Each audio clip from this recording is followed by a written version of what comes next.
So for those of us that come regularly to St Mary's and All Souls, we've been doing a sermon series on our parish vision.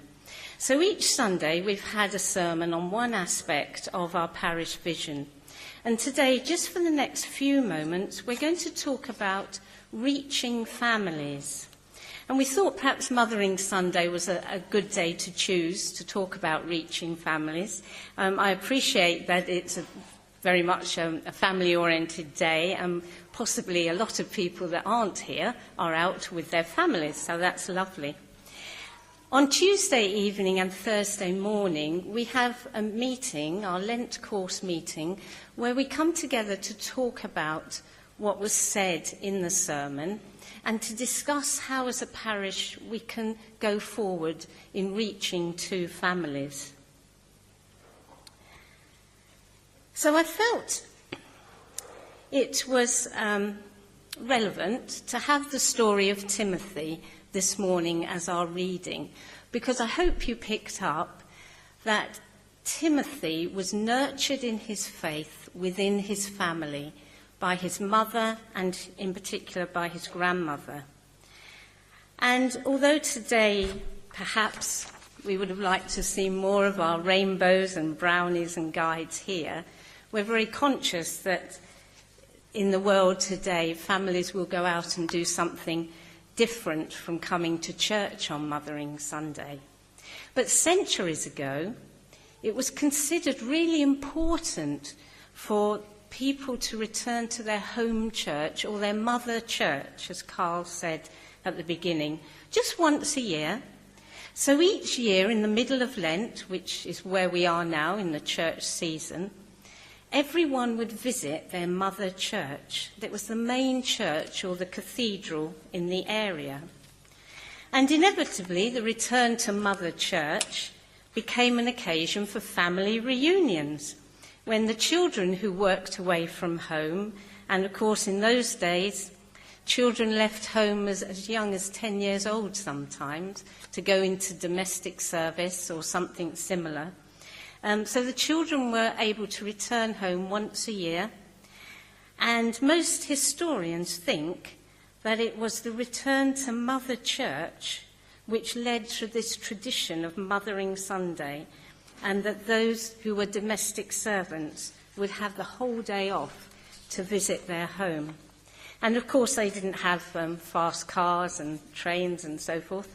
They would have had to walk home, and they'd walk along the country lanes, and they would pick the wild flowers to take to the church or to give to their mother as a gift.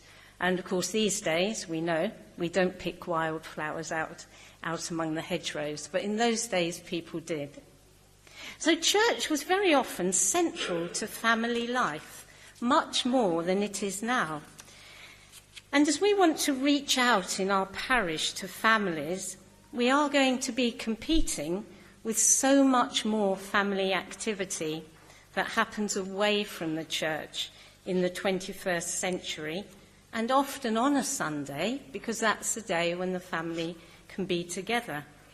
And I'm really grateful to the rainbows, the brownies and guides who have come along today and who have helped with this service. But there are, in fact, many more that are not here. All our units here at St Mary's, rainbows, brownies and guides, are all oversubscribed. We've all got long waiting lists. We could have had about 15 rainbows, probably 30 plus guides, 25 brownies. And that's the measure of the work that is going on here at St Mary's amongst the uniformed organisations. But as I say, they're not here. And they apologise for not coming, and they're doing things like going swimming, birthday parties, visiting friends and family. And these are all good and lovely things to be doing, but they're doing it today. So how are we going to reach these families? It's a huge challenge as part of our parish vision. How are we going to reach families in an ever-increasing secular society? So we've seen in our drama, or our presentation perhaps, the nurture of Timothy. And it's really fitting today that we look at these two mothers, Lois and Eunice. Because in particular, the heritage given to Timothy was because of his grandmother and his mother, who loved him enough to want to give him their most precious possession, the gift of faith.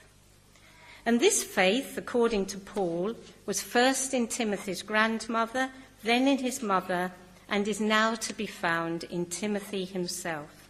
And this matrix of faith formation is by teaching about the faith, living out the faith, and growing our own faith. And how powerful is the teaching of Scripture in the lives of our children and grandchildren? Note what Paul said to Timothy.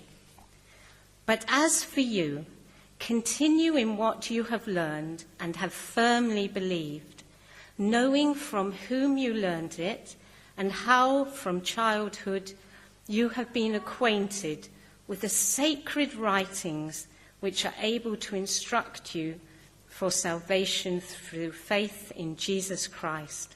And we have the sacred writings represented by these lovely scrolls made by Janine, who's known as Caterpillar in Rainbows, who's excellent at craft. And we have these scrolls, the writings, the teachings. So how important to the lives of our children and grandchildren is the learning of Scripture? But even more importantly, Paul states that it's the foundation of our teaching. What are we founding our teaching on? And he says, all Scripture is inspired by God and profitable for teaching, for reproof, for correction, and for training in righteousness, that the man of God and woman of God may be complete, equipped for every good work. So how then are we going to do this teaching? Well, that's probably for discussion during the week, but it has to be age appropriate. We have to read the Bible together, as we're trying to do now in our churches. We may want to discuss the sermon and relate it to everyday life. And we also may want to memorize the Scripture. So if we want to reach families, I feel we should be living out our faith. There's a very short story of 4 ministers who stood talking one day, and the conversation drifted, as it might, to the Bible. And one of these ministers said, I prefer the King James Version of the Bible because it has a very eloquent use of English language. And a second minister gave forth that no Bible could match the New American Standard Version for its faithfulness in its translation of Greek and Hebrew. Well, that may be all very well, said the third minister, but I prefer the New International Version because it's got contemporary language and is very easy to read. Well, the fourth minister was being very quiet, and then he said this, I like my mother's translation best. And of course the others looked at him in astonishment and said, well, we didn't know that your mother had translated the Bible. And he said this, yes, she did. She translated it into her daily life, and it was through her translation that I came to faith. We who believe are the walking Bible. When we reach out to families around us, they won't see Jesus, but they will see us. And we are a demonstration of the faith. Timothy must have been building up his faith by watching how Lois and Eunice lived. In the Old Testament, the book of Deuteronomy says, these commandments that I give you today are to be upon your hearts. Impress them on your children. Talk about them when you sit at home and when you walk along the road, when you lie down and when you get up. Tie them as symbols on your hands and bind them on your foreheads. Write them on your door frames of your houses and on your gates. So finally, if we feel as a parish we are called to reach families, we should have a nurturing faith. People should come here and feel nurtured. So confident was Paul of Timothy's faith that in his first letter to Timothy he called Timothy my true son in the faith.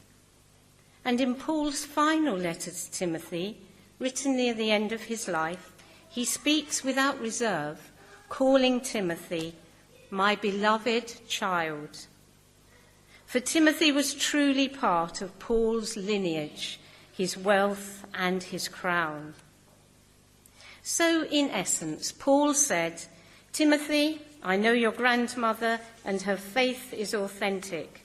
It's the same faith I have observed in your mother, and after having watched you all this time, I am convinced of your faith also.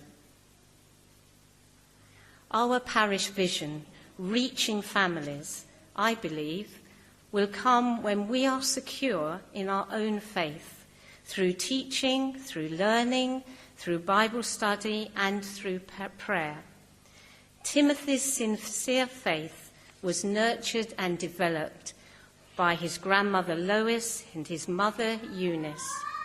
So that matrix of faith formation is by teaching about the faith, living out the faith, and growing our own faith. Amen.